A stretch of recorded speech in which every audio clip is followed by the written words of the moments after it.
안녕하세요. 디엔트 성형외과의 박상은입니다. 보통 좀 피부가 좀 두껍고 그다음에 피지 분비가 좀 많은 분들, 그런 분들일수록 이제 그런 문제들이 더 많이 생길 수 있죠.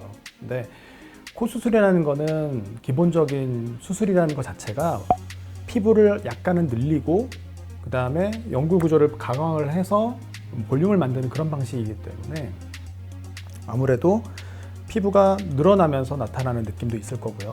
또 피부를 어쨌든 박리라는 걸 통해서 한번 들어서 수술을 하기 때문에 아무래도 피부 쪽에 있는 땀샘이라든지 피지샘이라든지 이런 데에 영향을 분명히 줍니다. 또 나을 때도 여러 가지 화학적인 부분에 있어서의 여러 가지 물질들이 나오면서 나중에 힐링 과정을 거치게 되는데 그 과정에서도 또 상대적으로 피지 분비가 늘어나는 느낌이 드는 경우들이 꽤 있어요. 그래서 보통은 수술 자체도 그럴 수 있는 원인이 분명히 있고 또 관리할 때도 초기에 수술하고 났을 때는 뭐 이렇게 부목 같은 걸 댄다든지 아니면 테이프 같은 걸로 이렇게 출혈을 방지하기 위해서 눌러놓는 그런 작업들을 하게 되는데 아무래도 한동안 씻지 못하고 하기 때문에 뭐 피지 분비가 많거나 각질이 많이 생기는 그런 분들 같은 경우는 더 그런 것들이 심해지겠죠.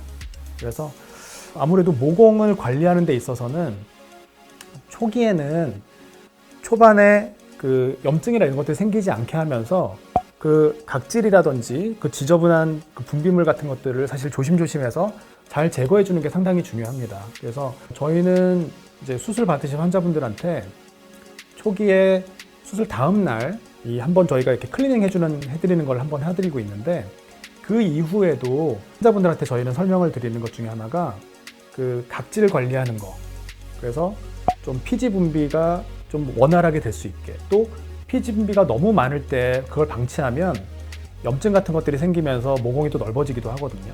그래서 피지 분비 자체가 과도할 때는 피지 분비를 줄여주는 그런 부분에 대해서도 설명을 좀 드립니다.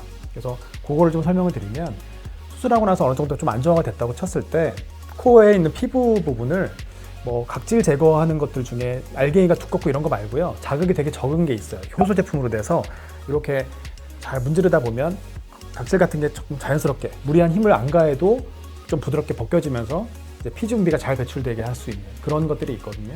그래서 여드름 같은 것들이 생기지 않게 관리를 해주는 게 중요하고요. 피지 분비가 잘 배출이 되게.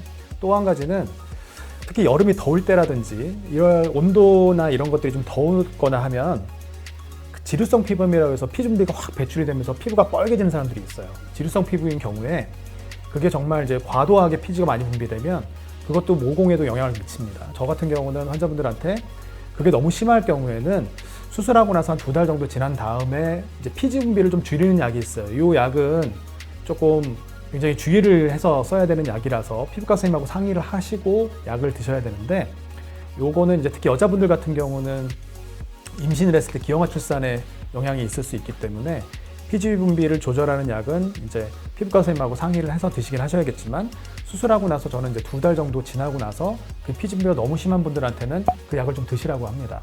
그러면 또 아무래도 그런 모공이 넓어진다든지 아니면 피지 분비를 좀 줄여서 뭐 피부의 염증이라든지 이런 것도 같이 줄일 수가 있기 때문에 그렇게 피부 관리를 하는 것도 상당히 중요합니다. 네.